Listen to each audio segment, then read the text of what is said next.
आपने तोड़ दिया, ठंड से उसकी मौत हो जाए तब कौन जिम्मेवार होगा? जी, क्या लेखपाल जिम्मेवार होंगे उसके मौत का? आप थाने पे चले जाइए, बिना पैसे के आपका कोई मुकदमा नहीं दर्ज होने वाला है। बिल्कुल गलत है, यह तो हिटलरशाही है।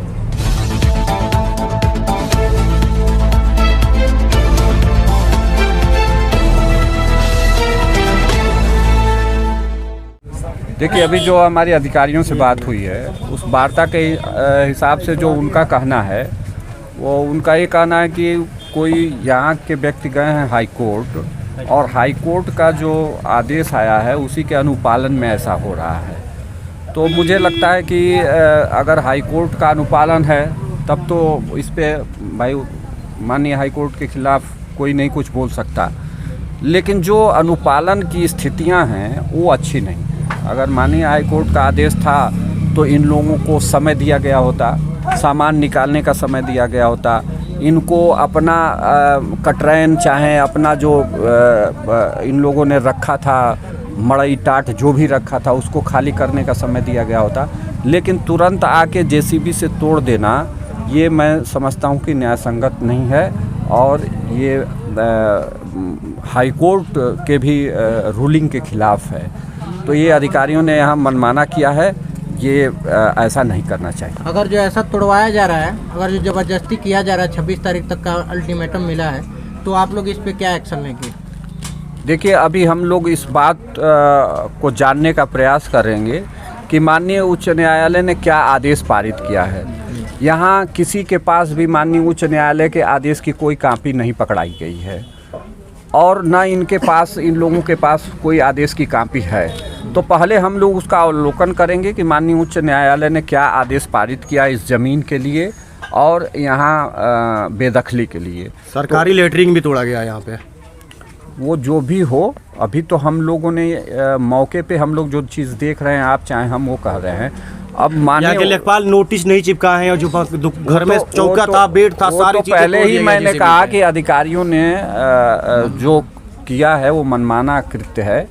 अगर माननीय उच्च न्यायालय का कोई आदेश ही है, उसका अनुपालन आपको कराना है, तो माननीय उच्च न्यायालय ही कहता है कि समय से नोटिस चिपका किया जाए, उनको समय दिया जाए अपना सामान हटाने के लिए। अगर वह स्वयं उच्च न्यायालय के आदेश का अनुपालन करके अपना सामान खाली कर दे रहे हैं तो गिराने की, जेसीबी लाने की जरूरत ही नहीं पड़ेगी। अच्छा, ये जो नोटिस दिया गया है बिना मुहर सिग्नेचर का दिया गया है, और कहा गया है कि 6 दिन के अंदर आप लोग अपना अपना सामान निकाल के खाली कर लीजिए। ये नोटिस देख के हमें लग रहा है कि नोटिस भी जो भी कारण हो, वह नोटिस जारी करने का तरीका गलत है जी। अगर उस नोटिस पे उस न्यायालय का जो लिखा गया है कि ये तहसीलदार न्यायालय से निकला हुआ नोटिस है, तो तहसीलदार न्यायालय का मोहर जरूर होना चाहिए था, और वहाँ पे जो अधिकारी हैं, जो जारी करता हैं, उनके हस्ताक्षर होने जरूरी है। यहाँ पे लोग जो है अभी आरोप लगा रहे हैं कि लेखपाल से 5-5 हज़ार रुपये लेखपाल ने लिया है। 17-17 हज़ार भी कुछ लोग रुपया दिए हैं, और ये कोई ना कोई पैसे के लिए किया जा रहा है। देखिए, ये पूरे प्रदेश में ये स्थिति है। अधिकारी कर्मचारी निरंकुश हैं। सरकार जो है वह का इन अधिकारियों पर कोई लगाम नहीं है। आप थाने पे चले जाइए, बिना पैसे के आपका कोई मुकदमा नहीं दर्ज होने वाला है। आप तहसील में चले जाइए, बिना पैसे का आपका कोई काम नहीं होने वाला है। इसलिए यह तो निरंकुश सरकार है, और इस सरकार का अधिकारी और कर्मचारियों के ऊपर कोई सरकार का भय नहीं है, और ना ही सरकार का नियंत्रण है इन अधिकारियों के ऊपर। मनमाना अधिकारी कर्मचारी काम कर रहे हैं, पैसा ले रहे हैं, तब जाके गरीब का काम कर रहे हैं। पैसा नहीं पा रहे हैं तो जो उत्पीड़ित आदमी है उसी के खिलाफ कार्रवाई हो जा रही है। यहाँ के लोगों के न्याय के लिए सर क्या कहेंगे?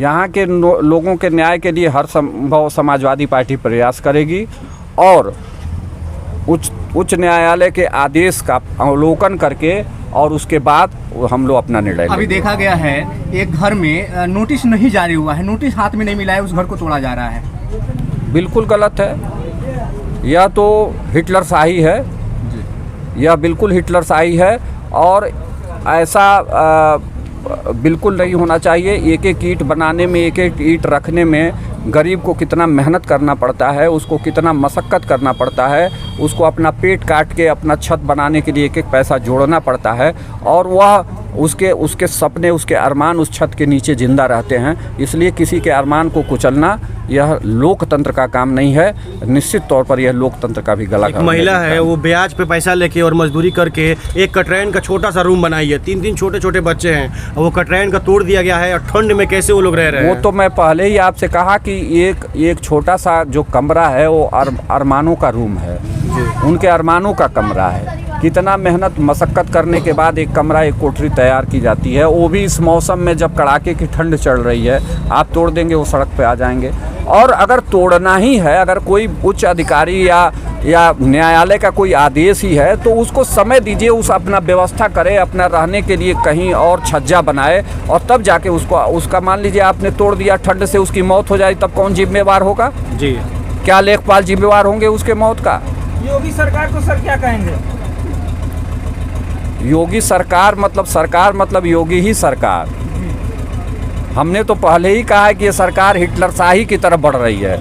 अगर हिटलरशाही की तरफ नहीं बढ़ती तो लेखपाल जो है बिना दस्तखत का नोटिस थमाता है, और उसके बाद यहाँ बता रहे हैं लोग कि 10-10, 5-5 हज़ार रुपये का मांग कर रहा है। 17 हज़ार भी लिया गया, या बिना नोटिस का बुलडोजर चला दे रहे हैं। ये बहुत ट्रेंड में चला रहे हैं कि अधिकारी भी अब पद में ले लिए बुलडोजर चलाने के लिए। सरकार के लिए तो सब कुछ आप ही कह दिए। यहाँ पे तमाम जिस सरकार में ये हो रहा है, ना भ्रष्टाचार ना महंगाई, यही ना बोला था। ये जो गरीब लोग हैं, इनके साथ दुख का पहाड़ टूटा हुआ है, और इसमें जनप्रतिनिधि जो सत्ता में है, अभी तक किसी ने हाल जानने नहीं आया। आप आके क्या संदेश देना चाह रहे हैं लोगों को? देखिए, जनप्रतिनिधि जब जानता हो, जो विधायक विधायक जानता ही नहीं होगा खैरटिया गांव कौन सा है। नौतन हरदो का टोला खैरटिया भी कोई है, माननीय जी को नहीं पता होगा। तो जब माननीय जी को टोला नहीं पता है तो टोले का दर्द कैसे पता चलेगा? इसलिए समाजवादी पार्टी और समाजवादी विचारधारा वो गांव के अंतिम व्यक्ति की झोपड़ी से निकली हुई पार्टी है। अंतिम व्यक्ति की विचारधारा और अंतिम व्यक्ति के लिए लड़ने वाली पार्टी का नाम समाजवादी पार्टी है। इसलिए यहाँ दर्द हुआ, यही नहीं पूरे प्रदेश में। आप देखिए, कल पुलिस के द्वारा एक कानपुर में एक व्यक्ति को उठाया जाता है और उसको ज़बरदस्त मारा जाता है, उसकी कस्टोडियल डेथ हो जाती है, पुलिस के सुरक्षा में ही उसकी मौत हो जाती है। हमारे नेता आदरणीय अखिलेश यादव जी उनके घर कल पहुँचे हैं, उनके न्याय की मांग कर रहे हैं, उनके पत्नी की नौकरी की मांग कर रहे हैं, उनके गुजारे भत्ते की मांग कर रहे हैं। यह केवल समाजवादी पार्टी ही कर सकती है, क्योंकि समाजवादी पार्टी के मन में अंतिम व्यक्ति की पीड़ा है, अंतिम व्यक्ति का दर्द है। अगर अंतिम व्यक्ति के दर्द में कोई खड़ा हो सकता है तो समाजवादी पार्टी ही खड़ी हो सकती है। यहाँ पे जो सरकारी योजनाएं आई हैं तो कहीं ना कहीं निरीक्षण किया गया होगा, उसके बाद ही तो सरकारी योजना आई होगी। तो इस पर क्या कहना चाह रहे हैं कि जो सरकारी योजनाएं आई तो उस समय ये बंजर बचत नहीं था जो कि यहाँ पे लागू हुई हैं? देखिए, कोई भी योजना आती है और जब उसका अनुपालन होता है तो पूरा सोच समझ के और जानबूझ के होता है। किसी भी योजना का अनुपालन बिना उसका स्थलीय निरीक्षण होने के बाद ही होता है। तो जो शौचालय बने होंगे या उसका पैसा जब खाते में गया होगा तो निश्चित तौर पर उसका स्थलीय निरीक्षण हुआ होगा, तभी जाके उसका पैसा मिला होगा उस लाभार्थी को। यहाँ पे लोगों को इस वजह से डरा रहे हैं कि पहले भी पैसा लिए हैं, अभी भी पैसे की मांग कर रहे हैं, असंतुष्ट नहीं कर रहे हैं लोगों को। कोई भी नोटिस हाई कोर्ट का अगर आया है तो यहाँ जो भी लोग उन लोग तक पहुँचा नहीं है, ना यहाँ पे कोई चिपकाया भी गया है किसी मकान पे। नोटिस तो हाई कोर्ट का ही चिपकना चाहिए ना।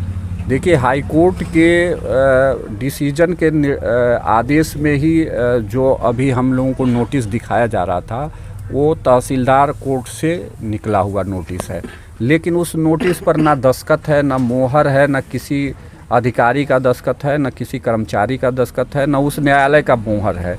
तो उस नोटिस की सत्यता क्या है ये मैं नहीं कह सकता, ये तो जो जारी किया होगा वही जानता होगा।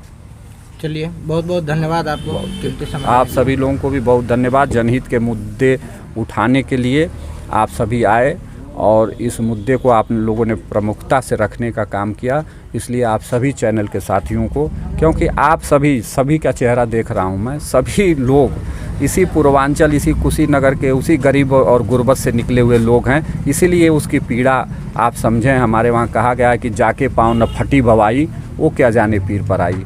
जो जिसके पैर में बवाई फटा होगा वही उस बेवाई का दर्द जानता होगा। आप लोग समझते हैं कि एक कोठरी, एक कमरा बनाने में कितना दर्द, कितनी मेहनत सहनी पड़ती है, कितना पीड़ा सहना पड़ता है, और इसीलिए आप उस अंतिम व्यक्ति के दर्द में खड़े हैं, उनकी बात को उठा रहे हैं। आप सभी को बहुत बहुत धन्यवाद।